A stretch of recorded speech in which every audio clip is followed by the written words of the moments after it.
जय हिंद दोस्तों, स्वागत है आप सभी का अपने YouTube channel practice with Dave में। तो आज हम इस वीडियो में पढ़ने वाले हैं आरपीएफ के प्रीवियस ईयर क्वेश्चन, जो कि हमारा प्रैक्टिस नंबर कौन सा है, प्रैक्टिस नंबर 7वां है। ठीक, और ये शिफ्ट आपका सेकंड में पूछा गया है। कब पूछा गया है? 19 जनवरी 2019 को पूछा गया। ठीक, ये कब सेकंड शिफ्ट में पूछा गया है। ठीक, और प्रैक्टिस नंबर 6 में क्या था, वो फर्स्ट शिफ्ट का था। ठीक, तो चलिए स्टार्ट करते हैं बिना लेट किए। और यदि आप लोग चैनल पर पहली बार आए तो प्लीज़ चैनल को सब्सक्राइब जरूर कर लीजिए। पहला क्वेश्चन देखिए, ब्रह्मांड के अध्ययन को क्या कहा जाता है? तो ब्रह्मांड के अध्ययन को ब्रह्मांड विज्ञान कहा जाता है। ठीक, क्या कहा जाता है? ब्रह्मांड विज्ञान। ज्योतिष शास्त्र देखते हैं, इसमें क्या लिखा हुआ है? 12 राशियों और 9 ग्रहों की गति एवं काल का अध्ययन किया जाता है, तो होता है ज्योतिष शास्त्र। खगोल विद्या क्या होता है? पृथ्वी और उसके वायुमंडल के बाहर होने वाली घटनाओं का अवलोकन किया जाता है। ठीक, चलिए नेक्स्ट क्वेश्चन।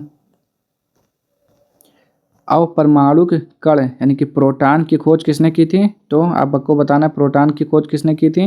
तो वो थे आपके अर्नेस्ट रदरफोर्ड थे। ठीक, प्रोटॉन की खोज की थी। ठीक, और देखते हैं क्या लिखा है। प्रोटॉन क्या है? प्रोटॉन एक धनात्मक रूप में आवेशित मौलिक उपपरमाणुक कण है। इसका प्रतीक P होता है या P पॉजिटिव होता है। प्रोटॉन का द्रव्यमान 1 इकाई और आवेश क्या होता है? +1 होता है। ठीक, चलिए आगे देखते हैं। क्वेश्चन नंबर 3, निम्नलिखित में से कौन सी दक्षिणी भारत की सबसे लंबी नदी है? तो वो आपकी कौन सी नदी है? गोदावरी नदी है। ठीक, कौन सी? गोदावरी नदी। चलिए और देखते हैं, इसे क्या कहा जाता है? गोदावरी को दक्षिण गंगा कहा जाता है। ये भी इंपॉर्टेंट है, ये भी आप रखेंगे, याद रखेंगे। 2011 की जनगणना के अनुसार भारत की साक्षरता दर कितना है? तो वो था आपका 74% था। कितना? 74%, जिसमें महिला कितना थी? 82.14% पुरुष थे और महिला थी 65.46%। ठीक, चलिए और सबसे ज़्यादा राज्य में पूछा जाएगा तो केरल सबसे ज़्यादा यानी कि नंबर 1 पे है, सबसे अधिक साक्षरता वाला राज्य। तो आप क्या बोलेंगे? केरल। ठीक, चलिए और सबसे कम कौन सा है? तो बिहार। स्पेन की राजधानी क्या है? तो स्पेन की राजधानी आपका क्या है? मैड्रिड है। ठीक, अगला क्वेश्चन देखते हैं। क्वेश्चन नंबर 6 कहाँ है आपका? चलिए यहाँ से देखते हैं। तो आपका क्या हो गया? स्पेन की राजधानी मैड्रिड हो गया। ठीक, चलिए अगला। रोग उत्पन्न करने वाले सूक्ष्म जीव को क्या कहा जाता है? तो उन्हें क्या बोलते हैं? आप जल्दी से बोलेंगे। रोग जनक बोला जाता है। ठीक, जैसे कि विषाणु, जीवाणु, कवक, परजीवी, ये सब क्या होते हैं? रोग जनक बोला जाता है इन्हें। अगला क्वेश्चन, भारत का सर्वोच्च न्यायालय कब स्थापित किया गया था? 1950 में। ठीक, कब? 1950 यानी कि 26 जनवरी 1950 को भारत का संविधान लागू हुआ। साथ ही भारत का सर्वोच्च न्यायालय भी अस्तित्व में आया तथा इसकी पहली बैठक 28 जनवरी 1950 को हुई, जिसका जिक्र संविधान में भाग 5 में अनुच्छेद 124 से 47 तक किया गया है। ठीक, चलिए अगला क्वेश्चन देखते हैं।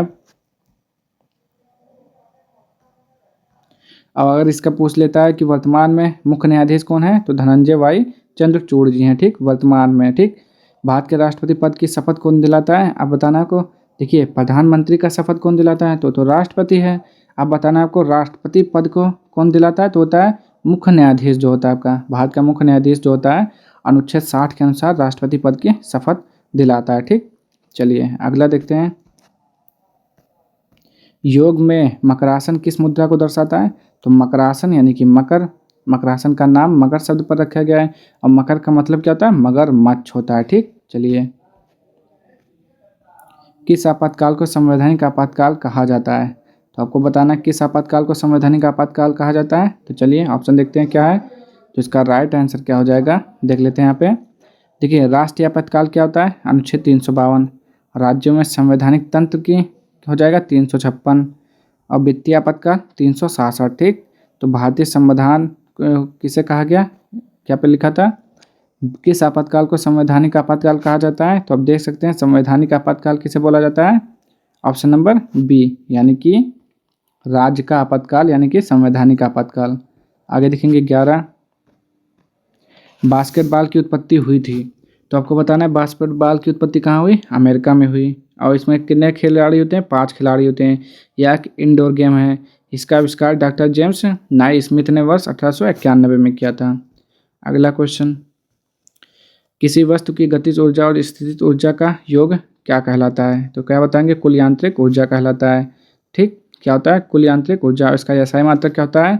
मात्रक जूल होता है। ठीक, ऊर्जा का मात्रक जूल। बहिष्कृत हितकारिणी सभा की स्थापना किसने की थी?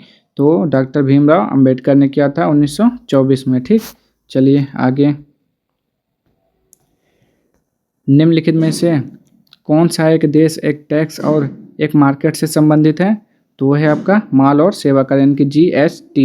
क्या बोलते हैं उसे? जीएसटी, यानी कि गुड्स और सर्विस टैक्स होता है, गुड्स एंड सर्विस टैक्स होता है। कब लागू हुआ? 1 जुलाई 2017 को लागू हुआ था। ठीक, कौन सा संविधान संशोधन अधिनियम था? 101वां संविधान संशोधन अधिनियम। ठीक, चलिए। और ये कितने प्रकार की होती है जीएसटी? तो जीएसटी आपका कितने प्रकार का होता है? सीजीएसटी, एसजीएसटी, आईजीएसटी, और ये 3 है, लेकिन आपका होता है 4। एक होता है आपका यूटी जीएसटी। कौन सा? यूटी, फिर GST, union territory goods and service tax होता है। ठीक, चलिए अगला देखते हैं। 2011 की जनगणना के अनुसार किस राज्य का जनसंख्या घनत्व सबसे अधिक है?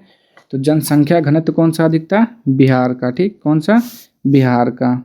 चलिए, और सबसे कम किसका था? अरुणाचल प्रदेश का। ठीक, ये दोनों याद रखेंगे पॉइंट। आगे देखेंगे 16 नंबर। निम्नलिखित में से कौन सा सबसे कमजोर विद्युत चालक है? तो है आपका बैकेलाइट।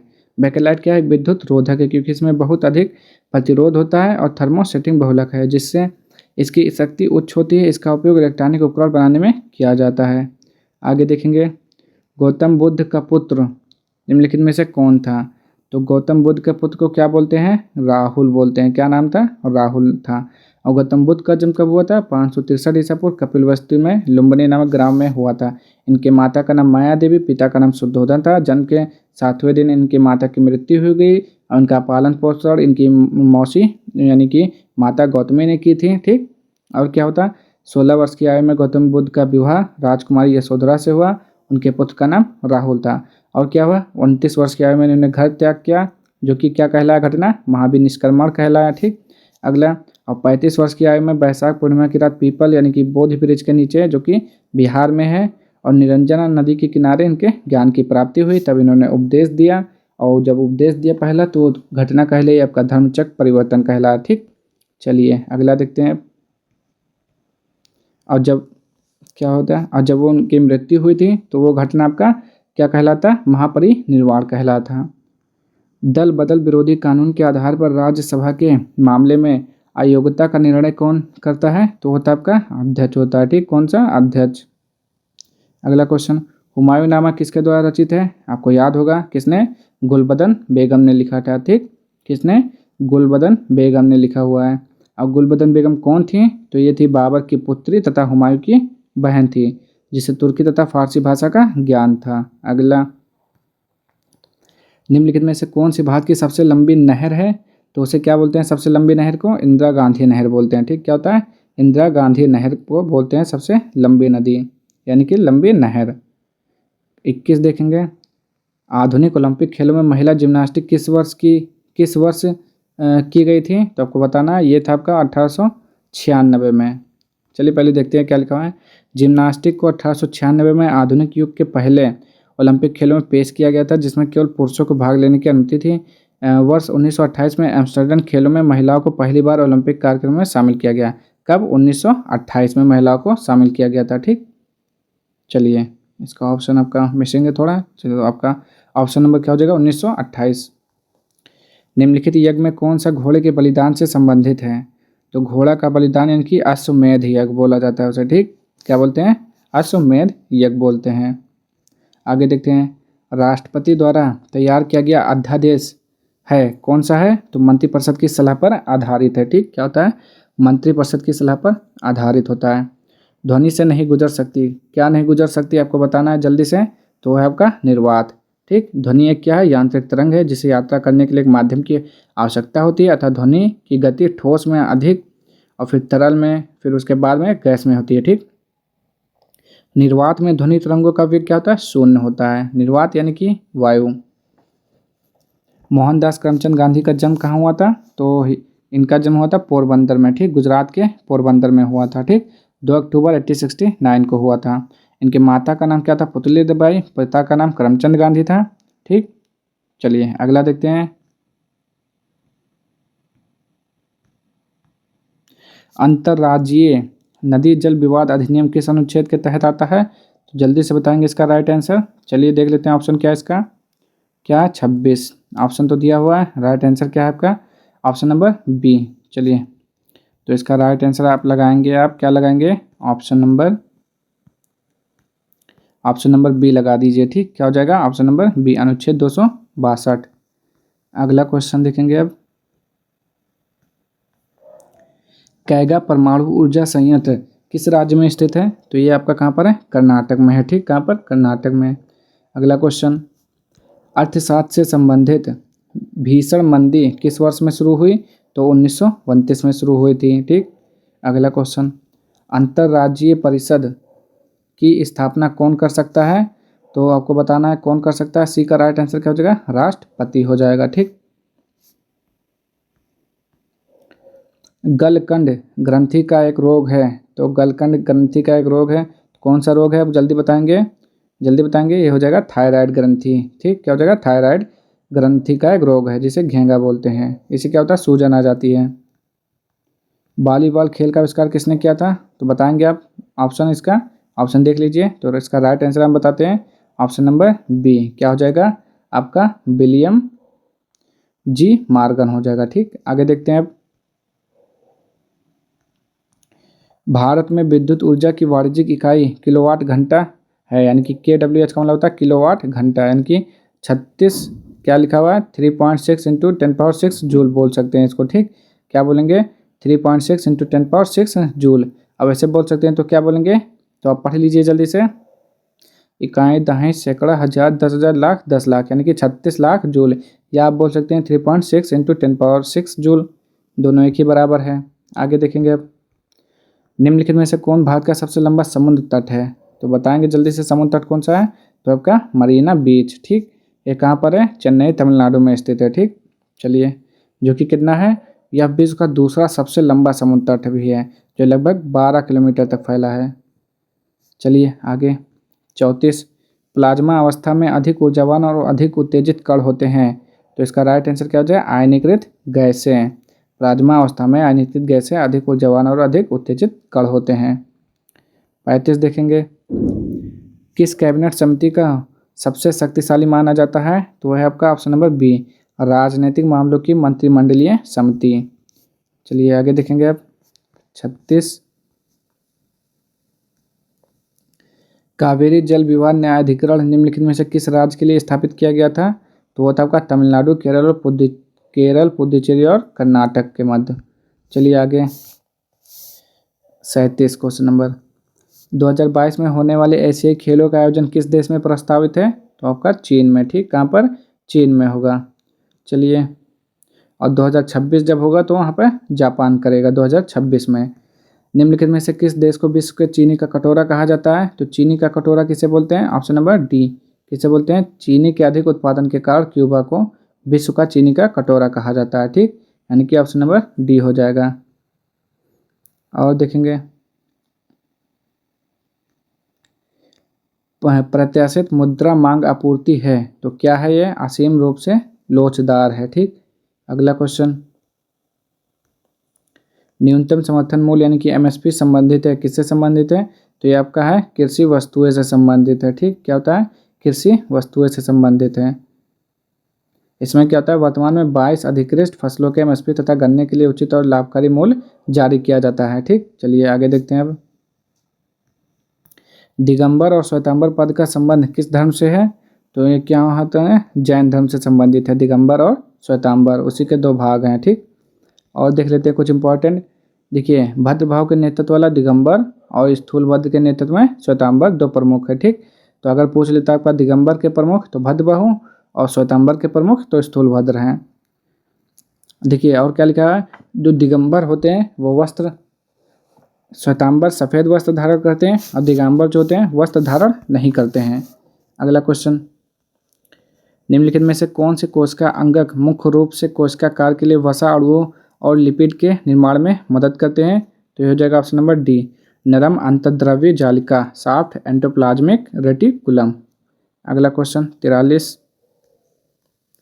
निम्नलिखित में से कौन सा संरक्षित क्षेत्र एक टाइगर रिजर्व भी है? तो आपका कौन सा होगा? Jim Corbett national park.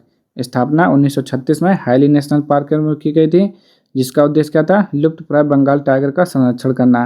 फिर क्या हुआ? 1973 में प्रोजेक्ट टाइगर की शुरुआत की गई। जिम कॉर्बेट नेशनल पार्क से हुई थी। रामगंगा, सोन नदी, मंडल, पालिन और कोसी इस रिजर्व से होकर बहने वाली प्रमुख नदियां हैं। ठीक, और क्या लिखा हुआ है? गरिम गाहिर माथा समुद्री वन्यजीव अभयारण्य उड़ीसा में हुआ। Saddle peak biosphere reserve Andaman Nicobar. वेदान क्या लिखा हुआ है? वेदानथनगल वन्यजीव अभयारण्य तमिलनाडु में। ठीक, चलिए। राज्यसभा के सदस्य की पद की अवधि होती है तो कितना अवधि होता है? 6 साल के लिए होता है। ठीक, कितना होता है? 6 साल के लिए होता है। चलिए अगला देखते हैं। 45, क्वेश्चन नंबर 45।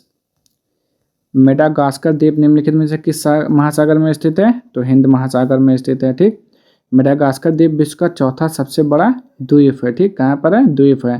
ये अफ्रीका महाद्वीप से लगभग 250 मील दूर और दक्षिण पश्चिम हिंद महासागर में स्थित है। चलिए देखेंगे। और मेडागास्कर की राजधानी क्या होता है? एंटानानरीवो होता है। ठीक, चलिए अगला क्वेश्चन 46। झांसी से 1857 के विद्रोह का नेतृत्व किसने किया था? तो झांसी से किसने किया था? लक्ष्मीबाई ने किया था। ठीक, लक्ष्मीबाई ने किया था, जिसे झांसी की रानी के नाम से जाना जाता है। और इनका वास्तविक नाम क्या था? मणिकर्णिका था। ठीक, और क्या लिखा हुआ है? गौरतलब है कि यानी कि मतलब है कि 1857 का विद्रोह, जिसे प्रथम स्वतंत्रता संग्राम के रूप में जाना जाता है, इस आंदोलन का प्रमुख कारण ब्रिटिश ईस्ट इंडिया कंपनी की विस्तारवादी नीति तथा शोषण था। और किसने शुरू किया था? मंगल पांडे ने। मंगल पांडे। हड़प्पा शहर किस नदी के किनारे स्थित है? तो हड़प्पा आपका रावी नदी के किनारे स्थित है। इसकी खोज किसने की थी? तो 1921 में दयाराम साहनी ने की थी। ठीक, चलिए आगे। निम्नलिखित में से कौन कुश्ती से जुड़ा एक प्रसिद्ध व्यक्तित्व है? तो वह आपका क्या हो जाएगा? विनेश फोगाट, जो है भारतीय पहलवान है। चलिए, और इन्हें देखिए पुरस्कार भी मिला हुआ है, देख लेते हैं कौन सा है। तो जो राष्ट्रमंडल और एशियाई खेलों में स्वर्ण जीतने वाली पहली भारतीय महिला पहलवान है कौन? विनेश फोगाट। वर्ष 2020 में इन्हें मेजर ध्यानचंद खेल रत्न पुरस्कार, यानी कि जिसका पुराना नाम क्या था? राजीव गांधी खेल रत्न पुरस्कार से सम्मानित किया गया। और कौन कौन संबंधित है? तो आपका यहाँ पे जीतू राय दिया है, तो निशानेबाजी से। मैरी कॉम बॉक्सर हैं। भानु भास्कर निशानेबाजी हैं। निम्नलिखित में से कौन सा दर्शन तार्किक सोच की तकनीक में विश्वास करता है? तो आपका न्याय दर्शन। ठीक, कौन सा हो जाएगा? न्याय दर्शन। इसके जो प्रवर्तक हैं तो कौन? महर्षि गौतम थे। अगला, ब्रह्म समाज के संस्थापक। तो ब्रह्म समाज के संस्थापक राजा राममोहन राय ने किया था। ठीक, राजा राममोहन राय ने 1928 में किया था। और क्या किया था इन्होंने? 1915 में आत्मीय सभा की स्थापना की थी। ठीक, और क्या किया था इन्होंने? लॉर्ड विलियम बेंटिक की सहायता से सती प्रथा को समाप्त किया था। ठीक, तो ये आपके क्वेश्चन समाप्त होते हैं यहाँ पर, आपके 50 क्वेश्चन। तो यदि आप लोगों को वीडियो पसंद आए तो चैनल को लाइक, शेयर और सब्सक्राइब जरूर करें। अब हम मिलते हैं नेक्स्ट वीडियो में इसके अगले एक्सरसाइज के साथ, यानी कि अगले क्वेश्चन नंबर, यानी कि प्रैक्टिस नंबर 8 के साथ। तो मिलते हैं नेक्स्ट वीडियो में, तब तक के लिए जय हिंद, जय भारत।